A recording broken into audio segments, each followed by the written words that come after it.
सभी भक्तजनों को जय श्री कृष्ण। श्री सुखदेव जी कहते हैं, परीक्षित, जरासंध ने अनायास ही 20,800 राजाओं को जीतकर पहाड़ों की घाटी में एक किले के भीतर कैद कर रखा था। भगवान श्री कृष्ण के छोड़ देने पर जब वे वहां से निकले तब उनके शरीर और वस्त्र मैले हो रहे थे।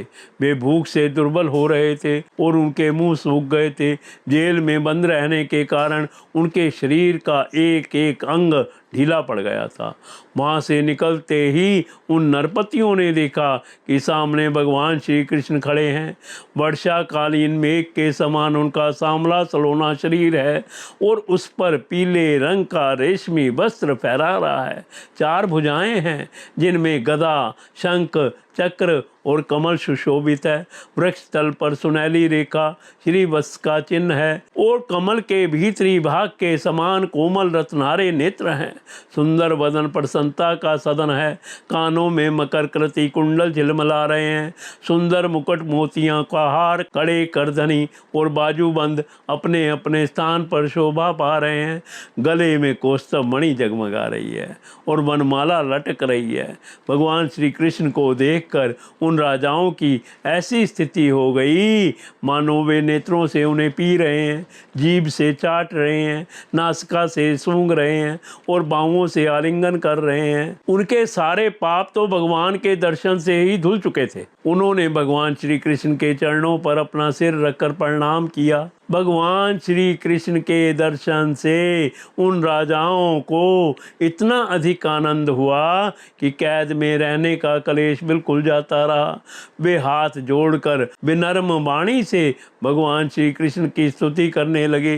राजाओं ने कहा, शरणागतों के सारे दुख और भय हर लेने वाले देव देवेश्वर सच्चिदानंद स्वरूप अविनाशी श्री कृष्ण, हम आपको नमस्कार करते हैं। आपने जरासंध के कारागार से तो हमें छुड़ा ही दिया, अब इस जन्म मृत्यु रूप घोर संसार चक्र से भी छुड़ा दीजिए, क्योंकि हम संसार में दुख का कटु अनुभव करके उससे ऊब गए हैं और आपकी शरण में आए हैं।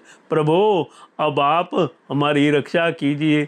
मधुसूदन हमारे स्वामी, हम मगध राज जरासंध का कोई दोष नहीं देखते। भगवान, यह तो आपका बहुत बड़ा अनुग्रह है कि हम राजा कहलाने वाले लोग राज्य लक्ष्मी से च्युत कर दिए गए, क्योंकि जो राजा अपने राज्य ऐश्वर्य के मद से उन्मत्त हो जाता है उसको सच्चे सुख की, कल्याण की प्राप्ति कभी नहीं हो सकती। वह आपकी माया से मोहित होकर अनित्य संपत्तियों को ही अचल मान बैठता है।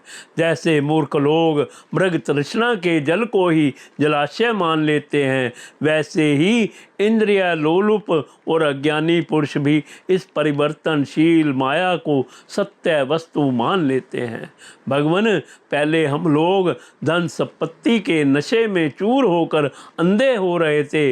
इस पृथ्वी को जीत लेने के लिए एक दूसरे की होड़ करते थे और अपनी ही प्रजा का नाश करते रहते थे।